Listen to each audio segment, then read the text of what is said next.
उत्तराखंड की बेटी अंकिता भंडारी को न्याय दिलाने की मांग को लेकर प्रदेश की राजनीति गर्मा गई है। विपक्ष खासकर कांग्रेस सरकार पर हमलावर है। पूर्व मुख्यमंत्री हरीश रावत की अगुवाई में प्रदेश भर में न्याय पदयात्रा निकाली जा रही है।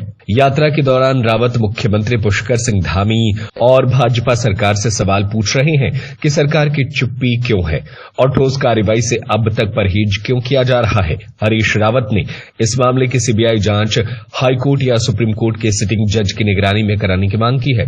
विपक्ष के सवालों के बीच मुख्यमंत्री पुष्कर सिंह धामी सामने आए हैं। धामी ने कहा कि अंकिता को न्याय दिलाने के लिए सरकार किसी भी स्तर की जांच से पीछे नहीं हटेगी। उन्होंने स्पष्ट किया कि अपराधियों को सख्त सजा दिलाई गई है और पीड़ित परिवार की हर कानूनी मांग पर सरकार साथ खड़ी रहेगी। आइए सुनवाते हैं क्या कहा सीएम पुष्कर सिंह धामी ने। बहुत जिम्मेदारी से बोल रहा हूं, हम किसी जांच से कहीं जाने वाले नहीं है।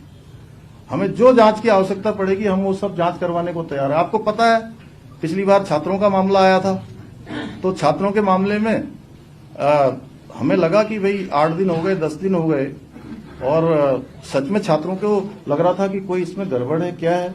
तो हम गए, उन्होंने कहा कि भाई यहाँ पेपर आ गया, बाहर आ गया। एक बात थी तो उसकी सीबीआई जांच होनी चाहिए, तो हमने सीबीआई जांच की संस्तुति करी और उसके बाद पूरी कमेटी बैठा ली। कमेटी बैठाने के बाद हमने उस परीक्षा को भंग भी कर दिया। इसमें भी अब जिन्होंने शिकायत करी है अगर उनकी मंशा अगर साफ है, वो न्याय दिलाना चाहते हैं, हम भी न्याय दिलाना चाहते हैं। हमारी बेटी है, हमने न्याय के लिए ही उसके लिए इतना संघर्ष किया कि एक दिन भी आरोपी तीनों के तीनों जेल से बाहर नहीं आ पाए, एक दिन भी जेल से बाहर नहीं आए।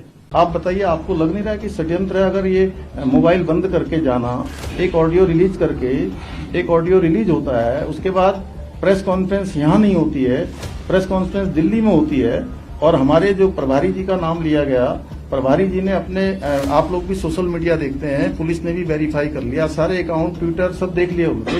वो पिछले उस दिन 10 तारीख से लेकर 20 तारीख के बीच में उत्तराखंड में उनका आना ही नहीं हुआ कभी।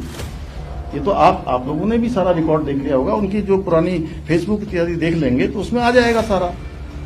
अब आप स्वयं अंदाजा लगाइए, अगर उनके पास कुछ है तो भागे क्यों हैं? मैं इतना कहना चाहता हूं क्योंकि इस पूरे प्रकरण में राज्य की जनता को भी कहीं न कहीं सबने संवेदनशीलता के साथ इस मुद्दे पर विशेष रूप से अपनी भागीदारी भी की है, अपना मत भी दिया है।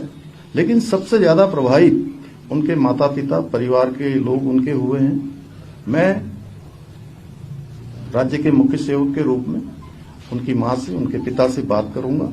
बात करने के बाद कानूनी रूप से सभी चीजों का अध्ययन करने के बाद उनका जो भी हमारे लिए, जो भी वो अपनी बेटी के न्याय के लिए चाहते होंगे, हम उसको आगे बढ़ाएंगे। अंकिता को न्याय की लड़ाई अब सियासत के केंद्र में है। देखना होगा आगे जांच का रास्ता किस दिशा में बढ़ता है। सत्य खबर, सत्य, सटीक, बेबाक।